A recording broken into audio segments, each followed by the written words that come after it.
Hello everyone, मैं हूं नुपुर गुलाटी और हम हैं बायोमैनिक्स के प्लेटफॉर्म पर, जहां पर हम लोग डिस्कस करने जा रहे हैं सीडीएस के सभी प्रीवियस ईयर।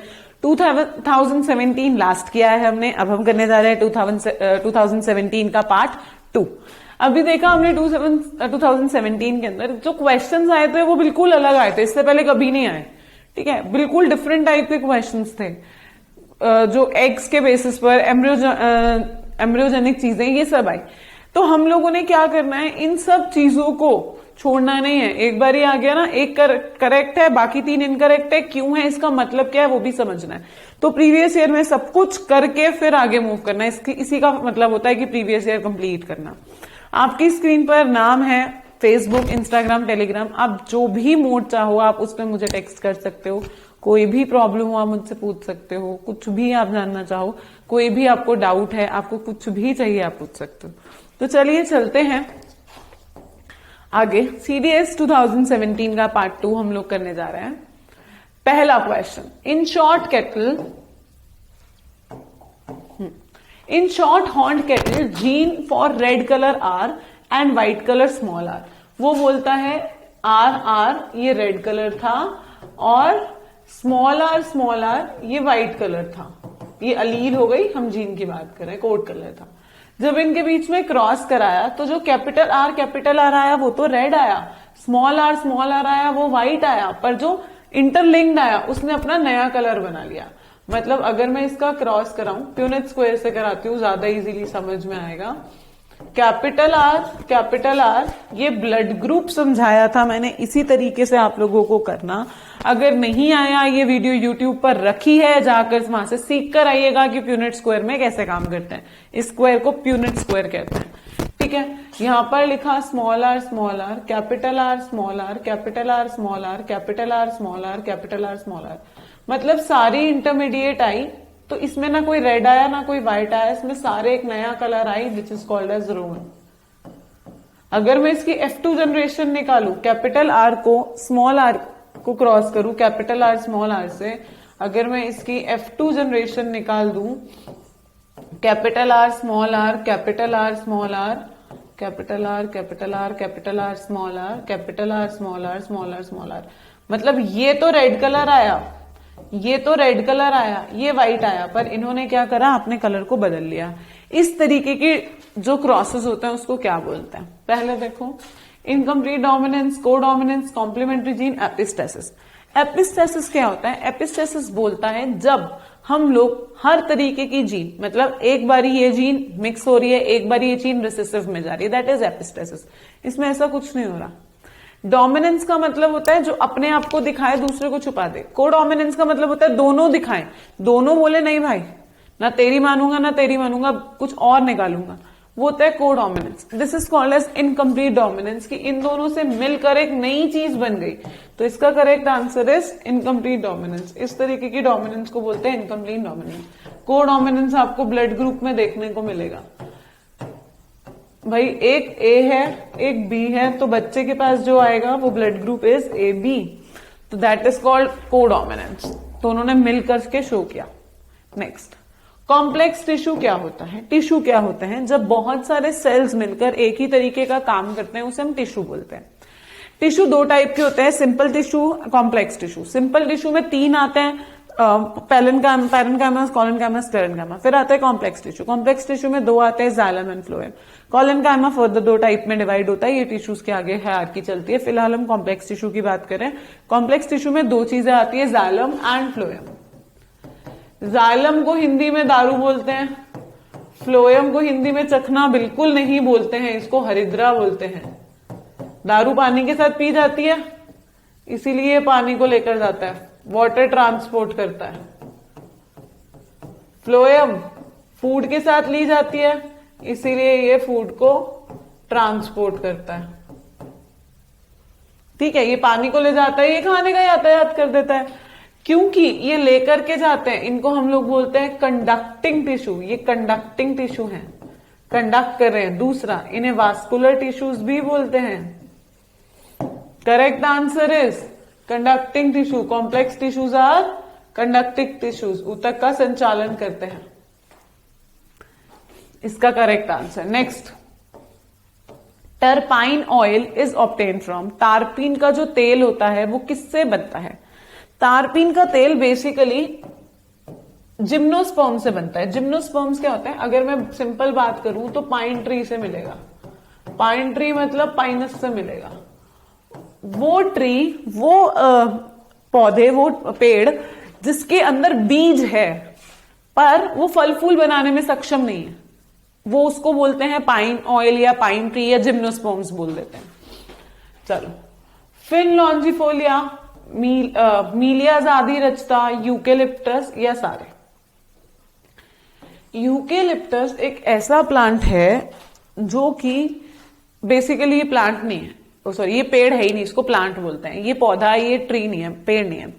ये उन जगहों पे लगाया जाता है, ये पानी बहुत खींचता है, तो ये उन जगहों पे लगाया जाता है जहां पे पानी बहुत ज्यादा मात्रा में हो। जैसे हम लोग इसको हाईवे पर लगाते हैं, यूजुअली हाईवेज पर लगाते हैं। क्यों हाईवेज पर लगाते हैं? इसीलिए ताकि वहां पे पानी रुके ना। पानी नहीं रुकेगा तो जमीन से ये पानी खींचेगा नहीं, पानी नहीं खींचेगा जमीन से तो ये क्या करेगा? अगर जमीन से पानी नहीं खींचेगा तो क्या होगा भाई? वहां पर जो जमीन होगी वो टूटेगी फूटेगी नहीं, वहां टूट फूट नहीं होगी जमीन पे। ठीक है, इसको हम लोग बोलते हैं यूकेलिप्टस। इसीलिए इसको शहरों में लगाने या खेतों में लगाने मना कर देते हैं क्योंकि पानी बहुत खींच लेता है। दूसरा, मीलिया आजादी रचता। मीलिया आजादी रचता को दूसरा नाम है चाइना बेरीज। इसको चाइना बेरीज के नाम से भी जानते हैं। चाइना बेरीज छोटे छोटे पर्पल कलर के फ्लावर्स होते हैं ऐसे, इसको चाइना बेरीज बोलते हैं। क्योंकि इस पे फूल है तो ये भी नहीं होगा। इसका करेक्ट आंसर है फिन लॉन्जिफोलिया। फिन लॉन्जिफोलिया एक तरीके का पाइनस का पौधा है, पाइन ट्री है। ये क्या करता है? टर्पाइन ऑयल निकालने के लिए जरूरी है, इससे टारपीन का तेल निकल जाता है। Next, the sclerenchyma of hypodermis in the Pinus needle helps in. Pinus के प्लांट में जो स्क्लेरेन्काइमा के टिश्यूज होते हैं वो निडल्स बना देते हैं। वो निडल्स बेसिकली क्या करती है? वो निडल्स क्या होती हैं? वो निडल्स बेसिकली क्या करेंगी भाई? निडल्स हैं, निडल्स क्यों बनाई गई? डेड टिश्यूज हैं, डेड टिश्यूज हैं तो और निडल्स फॉर्म कर रहा है, क्यों बना रहा है? या तो फोटोसिंथेसिस को कम करने के लिए बनाते हैं या फिर मैकेनिकल सपोर्ट देते हैं। यहाँ पे फोटोसिंथेसिस का पार्ट क्यों नहीं होगा? पानी लॉस ना हो इसलिए बनाते हैं। अब यहाँ पे पानी लॉस का फोटोसिंथेसिस क्यों आंसर नहीं होगा? क्योंकि अगर फोटोसिंथेसिस को कम करना है तो सबसे ज्यादा जो पानी वेस्ट करती है वो होती है लीव्स, पत्तियां। ये पत्तियों को कन्वर्ट करेगा निडल्स में। अब ये पत्तियों को तो नहीं कन्वर्ट करा, वो क्या बोल रहा है? स्क्लेरेन्काइमा, डेड टिश्यू अपने आप को कन्वर्ट कर रहा है। तो एनीवेज ये क्या कर रहा होगा? मैकेनिकल सपोर्ट दे रहा है उसको, मैकेनिकल सपोर्ट दे रहा है, यांत्रिक सहायता दे रहा है ताकि भैया कोई भी चीज आकर इसको कोलैप्स ना कर जाए, मार ना दे, टूटे फूटे नहीं। अपने आप को बचाने का एक तरीका है, डिफेंस है। ठीक है, ट्रांसपिरेशन नहीं होगा क्योंकि जब ट्रांसपिरेशन होता है वो लिविंग सेल से होता है। ट्रांसपिरेशन का मतलब होता है एक्स्ट्रा वाटर प्लांट से बाहर निकल जाना। अब इसके अंदर बाहर नहीं निकलेगा। क्यों बाहर नहीं निकलेगा? क्योंकि इसके अंदर जो है स्क्लेरेन्काइमा की बात करती है। स्क्लेरेन्काइमा डेड टिश्यू है, इसके पास पानी अपना ही नहीं होता है यार, दूसरे को क्या देगा? Increase the absorptive surface of the cell. Surface बढ़ाने के लिए ऑब्वियसली लिविंग होना पड़ेगा। ये लिविंग नहीं है तो ये डेड है। डेड है तो भाई गलत। आगे चलू, इसका correct answer is mechanical support. Next question, sponges are. Sponge क्या होता है? ये स्पॉन्ज है, रुको,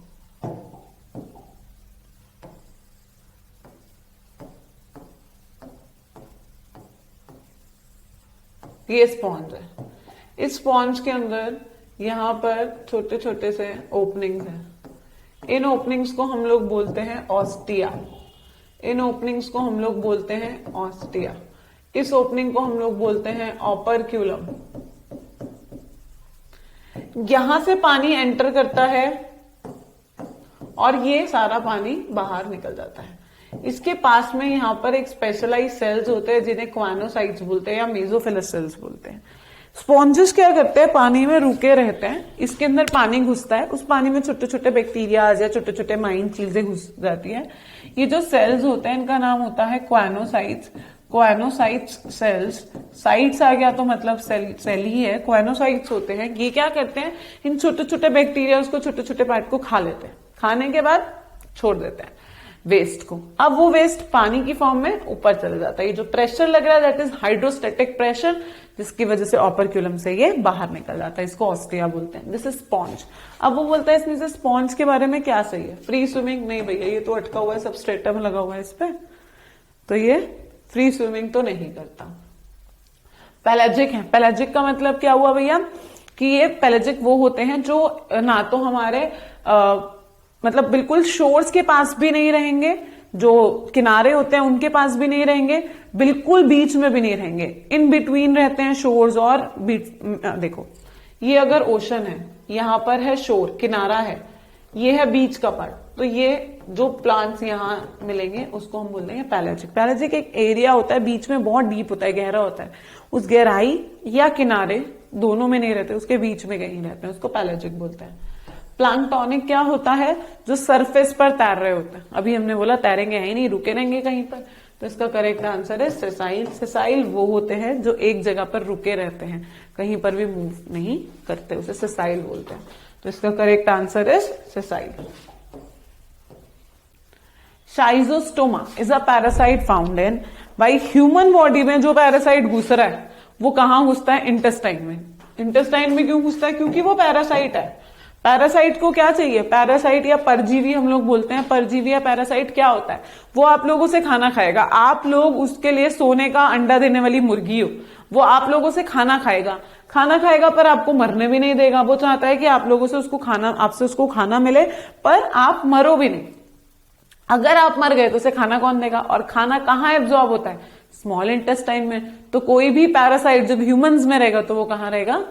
हमारे स्मॉल इंटेस्टाइन में। जो एक्टोपैरासाइट होते हैं जैसे सर की जुएं, लीच, जोंक चिपक जाती है, ये ब्लड पे सरवाइव करती है। बॉडी के अंदर जाकर जब उसे खाना खाना है तो वो स्मॉल इंटेस्टाइन में रहेगा, क्योंकि सारा का सारा खाना कहाँ एब्जॉर्ब होगा? इंटेस्टाइन में। तो ये बेसिकली कहाँ रहेगा? इंटेस्टाइन में। तो इसका करेक्ट आंसर इज इंटेस्टाइन, आंत। टेस्टीज ऑफ फ्रॉग, अगर टेस्टीज ऑफ फ्रॉग हो गया भैया, टेस्टीज में तो खाना ही नहीं पहुंचता, उतना ही ब्लड सप्लाई पहुंचता है जितने में वो स्पर्म बना ले, तो भैया ये आंसर तो गलत हो गया। लिवर, लिवर में क्यों नहीं रहेगा? क्योंकि लिवर में सबसे ज्यादा यूरिया अमोनिया की मात्रा होती है, अगर यहां पर चला जाएगा वैसे मर जाएगा। तीसरा ब्लड, ब्लड पे तब सरवाइव करेगा जब ये एक्टोपैरासाइट है, बाह्य परजीवी है। बाह्य परजीवी मतलब शरीर के बाहर है और बाहर से खाना ले रहे हैं। सर में जुएं, जोंक आपके पास चिपक जाती है, कान खजूरा, ये सब चिपकता है बॉडी पे, इसको हम क्या बोलते हैं? ये सब क्या है? ये पैरासाइट है, परजीवी है, बाह्य परजीवी, ये ब्लड पर रहता है। तो इसका करेक्ट आंसर हुआ intestine. The recent model for plasma membrane, plasma membrane का मॉडल जो सिंगर एंड निकोलसन ने दिया था वो क्या था? आप लोग सैंडविच खाते हो, इसने सैंडविच का मॉडल दिया था। इसने बोला कि कार्बोहाइड्रेट आपका लिपिड बाहर ऐसे सैंडविच की तरह है, 2 लेयर्स में लिपिड है और इसके बीच में कहीं पर प्रोटीन एम्बेडेड है। ये मॉडल प्लाज्मा मेम्ब्रेन का सिंगर एंड निकोलसन ने दिया था। यहां प्रोटीन है। इसके अकॉर्डिंग बाहर वाली जो लेयर है दैट इज हाइड्रोफिलिक। हाइड्रो मतलब पानी, फिलिक मतलब लविंग, पानी से प्यार। अंदर वाली हाइड्रोफोबिक। ये 2 लेयर हैं जो मिलकर के क्या बनाती हैं? लिपिड बनाती हैं। बाहर एक्सट्रिंसिक प्रोटीन है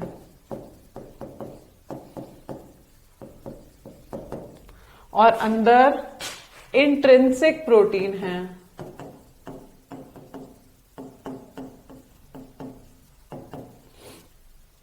ये मॉडल दिया था सिंगर एंड निकोलसन ने। अब इस मॉडल को हम क्या बोलते हैं? That is called as fluid mosaic model, द्रव्य मोज़ेक मॉडल। ये मॉडल देने वाला कौन था? Singer and Nicolson. तो इसका करेक्ट आंसर है fluid mosaic model. Cells obtained from cancerous tumour are called as, वो सेल्स जो ट्यूमर से हमको मिलते हैं उन सेल्स को क्या बोलते हैं? जब भी कभी कोई सेल ट्यूमर से मिलेगा दे आर कॉल्ड एज माइलोमास। माइलोमास बोलते हैं। हाइब्रिडोमास क्या होते हैं? जब हम अलग अलग टाइप्स के सेल को जब हम अलग अलग टाइप के सेल्स को मिला देते हैं, हाइब्रिड कर रहे हैं, हाइब्रिडोमा।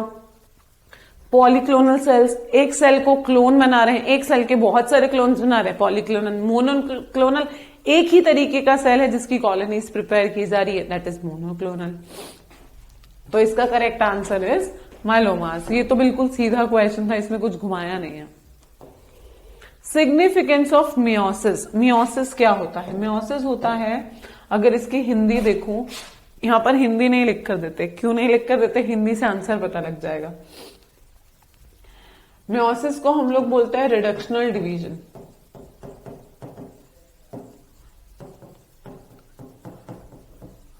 अर्धसूत्री विभाजन।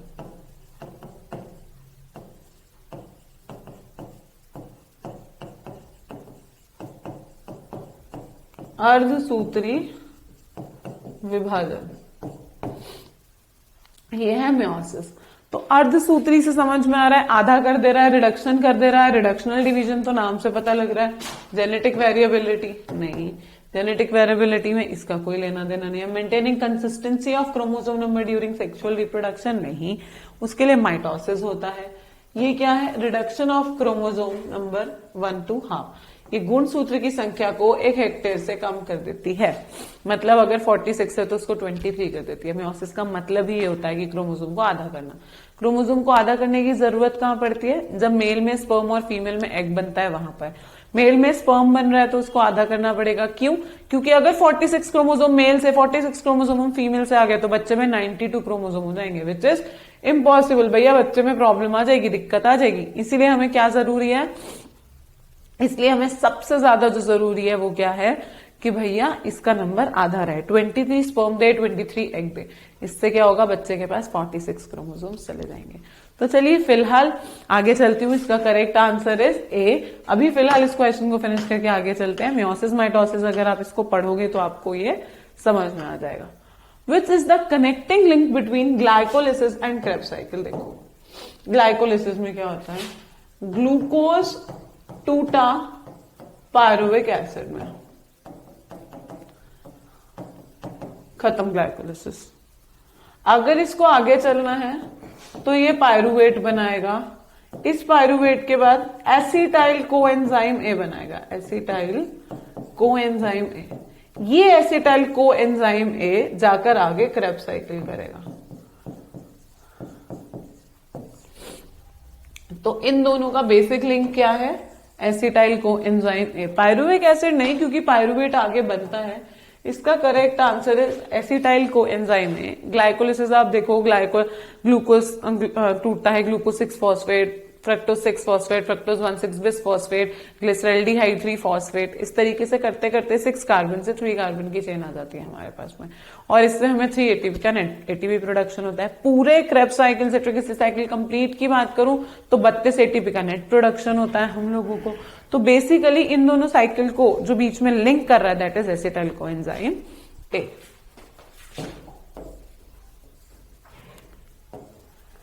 चलिए फिलहाल इस क्लास को फिनिश करती हूँ। मिलेंगे नेक्स्ट क्लास न्यू ईयर के क्वेश्चंस के साथ। फिलहाल इस क्लास को यहीं पर खत्म करते हैं। मैं हूं आप लोगों के साथ में नुपुर गुलाटी। फिर भी कोई डाउट हो तो आप इसमें से किसी भी दिए गए जगह पर मुझे व्हाट्सएप, इंस्टा, टेलीग्राम पे मैसेज कर सकते हैं अगर कोई भी डाउट हो तो। फिलहाल इस क्लास को फिनिश करती हूँ। मिलते हैं नेक्स्ट क्लास में, तभी तक के लिए टाटा बाय बाय।